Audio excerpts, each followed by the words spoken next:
salat rawatib, yaitu salat-salat sunnah yang menyertai salat-salat fardu. Dalam hadis Ummi Habibah, ya, dia berkata, "Sami'tu Rasulullah sallallahu alaihi wasallam yaqul," aku mendengar Rasulullah sallallahu alaihi wasallam bersabda, "Man shalla sintai asyrata raka'atan fil yaumi wa lailah, banallahu bihinna baitan fil jannah." Barang siapa yang salat 12 rakaat sehari semalam, maka Allah akan bangunkan dia istana di surga. Ini pahala bagi orang yang senantiasa melaksanakan salat rawatib. Ummu Habibah mengatakan, semenjak aku mendengar hadis ini dari Nabi sallallahu alaihi wasallam, aku tidak pernah meninggalkan salat 12 rakaat ini, salat rawatib. Perhatikan hadis ini yang meriwayatkan Ummu Habibah, seorang wanita yang menunjukkan bahwasanya salat rawatib bukan hanya berlaku bagi para lelaki yang salat di masjid, tapi juga berlaku pada para wanita yang salat di rumah. Oleh karenanya kita ingatkan kepada istri-istri kita untuk melaksanakan salat sunnah rawatib, bukan hanya salat fardu, ya, karena sebagian wanita hanya salat fardu saja kemudian selesai. Ingatkan untuk perhatian terhadap salat sunnah rawatib, dan tentang kemuliaan salat sunnah rawatib ini diriwayatkan oleh seorang wanita. Apa saja 12 rakaat tersebut? Dijelaskan dalam hadis-hadis yang lain, yaitu arba'an qabla dhuhri, 4 rakaat sebelum zuhur, 2 rakaat setelahnya, 2 rakaat setelah maghrib, 2 rakaat setelah isya, dan 2 rakaat sebelum subuh. Apa saja? 2 rakaat sebelum subuh, kemudian berapa?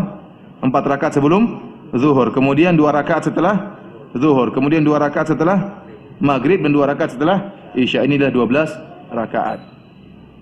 Mengenai salat qabliyah zuhur, ya, dan salat ba'diyah zuhur, maka ada variasi dikerjakan oleh Nabi sallallahu alaihi wasallam.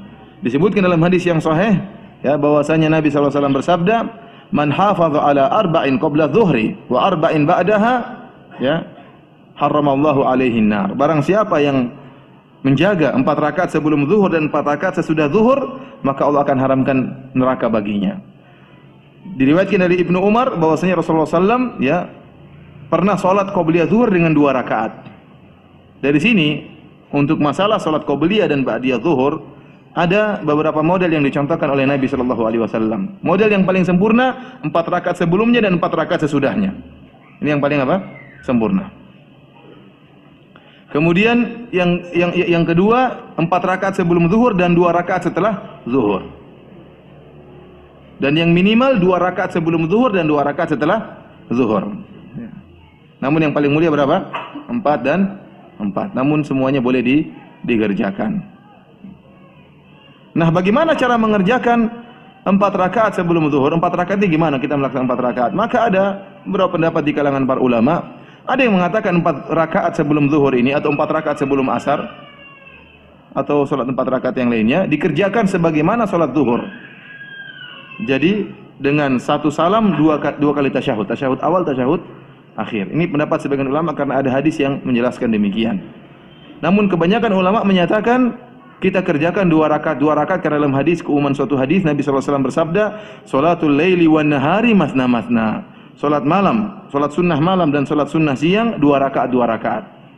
Ini lebih baik dan lebih afdal. Jadi 2 rakaat salam, kemudian bangun lagi 2 rakaat baru salam. Dan ini fungsinya juga tatkala kita salat 2 rakaat, siapa tahu muadzinnya qomat sehingga kita bisa kerjakan, ya, bisa selesai dalam 2 rakaat. Tapi kalau 4 rakaat, baru rakaat ketiga imamnya qomat, muskilah, repot. Jadi yang lebih baik 2 rakaat salam, 2 rakaat salam, ya. Kemudian ikhwani fillah azanillahu ayyakum, salat-salat rawatib ini, ya, tatkala seorang bersafar maka ditinggalkan salat sunnah rawatib ini. Karena tatkala seorang bersafar yang disunahkan dia mengqashar salat. Tatkala 4 rakaat menjadi berapa rakaat? 2 rakaat. Tatkala salat duhur dan salat asar, salat isya yang tadinya 4 rakaat diringkas menjadi 2 rakaat, maka tidak perlu ditambah 2 sebelumnya dan 2 sesudahnya. Oleh karenanya barang siapa yang salat qashar tatkala sedang bersafar, dia tidak perlu melaksanakan salat sunnah rawatib kecuali 2 rakaat sebelum subuh. Kecuali 2 rakaat sebelum subuh, karena Nabi sallallahu alaihi wasallam tidak meninggalkannya meskipun dalam keadaan safar. Dalam satu hadis yang sangat panjang disebutkan Nabi sallallahu alaihi wasallam pernah bersafar dengan para sahabat, kemudian Rasulullah SAW tatkala itu mampir di suatu tempat beristirahat menjelang subuh, sudah di penghujung malam. Tatkala itu ada Rasulullah, ada Abu Bakar, ada Umar, ada sahabat-sahabat yang mulia. Ternyata Allah mentakdirkan seluruh para sahabat dan juga Nabi ketiduran tatkala itu. Jadi ketiduran mereka tidaklah bangun terjaga kecuali setelah terik matahari. Maka tatkala para sahabat terjaga, Rasulullah SAW belum bangun. Tidak ada yang berani bangunkan Nabi Shallallahu Alaihi Wasallam. Khawatir jangan-jangan Nabi lagi mimpi, dan mimpi seorang Nabi wahyu. Tidak ada yang berani bangun sementara matahari sudah apa?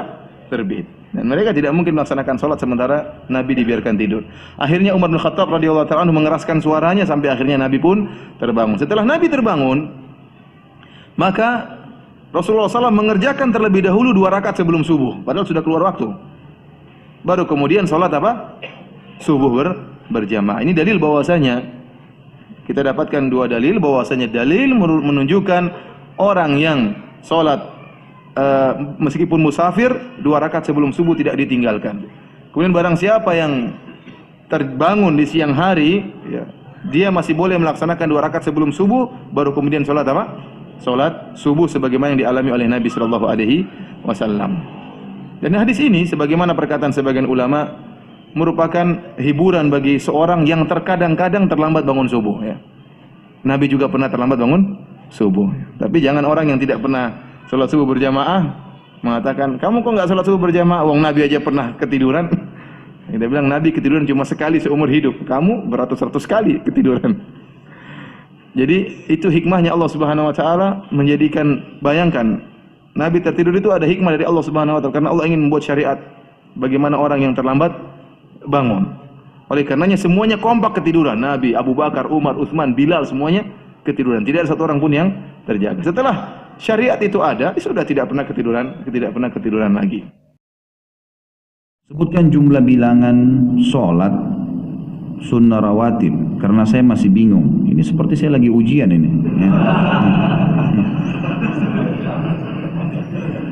Sebutkan jumlah bilangan sholat sunnah rawatib pakai tanda seru lagi. Karena saya masih bingung dalam bilangannya dan bagian-bagiannya. Sunnah rawatib 12 rakaat sehari semalam. 2 rakaat antara azan dan iqamah subuh. Itu namanya sunnatul fajr. Dan kata Nabi SAW, 2 rakaat antara azan dan iqamah subuh itu sunnatul fajr lebih baik daripada dunia dan seluruh isinya. Itu 2 rakaat. Kemudian 4 rakaat sebelum duhur. Dan 2 rakaat sesudah duhur. Kemudian 2 rakaat sudah maghrib, 2 rakaat sudah isya. Jadi 2 rakaat pertama subuh, kemudian tambah 4 rakaat sebelum duhur berarti sudah 6, tambah 2 rakaat habis duhur berarti 8, 2 rakaat sudah maghrib berarti 10, 2 rakaat sudah isya berarti 12. Ini namanya sunnah rawatib yang disebutkan dalam hadis Bukhari Muslim, siapa yang menjaga 12 rakaat sehari semalam, Allah akan membangunkan baginya istana di surga. Tapi apakah ada sunnah-sunnah lain? Ada. Tapi bukan rawatib namanya. Seperti sunnah sholat qobliyah asar 4 rakaat. Ini enggak masuk dalam rawatib. Kata Nabi SAW, semoga Allah merahmati seorang hamba yang rutin menjaga 4 rakaat sebelum asar.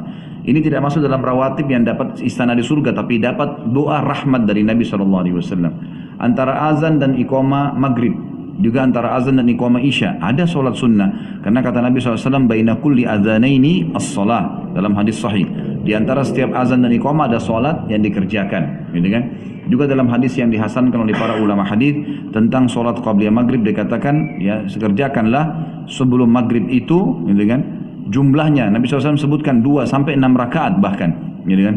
Itu pun kata Nabi SAW, liman sya, siapa yang ingin lakukan, boleh. Juga sama dengan ba'diyah duhur ditambah lagi 2 rakaat. Kalau tadi qabliyah duhur dalam rawatib 4 dan sesudahnya 2, maka ada hadis yang menjelaskan disunnahkan kita kerjakan 4 rakaat sebelum dan 4 rakaat sesudah duhur. Kata Nabi SAW, man hafidha 4 rakaatin qabla duhur wa 4 ba'dahu haramallahu alaihi nar. Siapa yang menjaga 4 rakaat sebelum duhur dan 4 rakaat sesudah duhur, Allah akan haramkan baginya api neraka. Jadi ada sunnah-sunnah, gitu kan? Ini semua berhubungan dengan sholat wajib.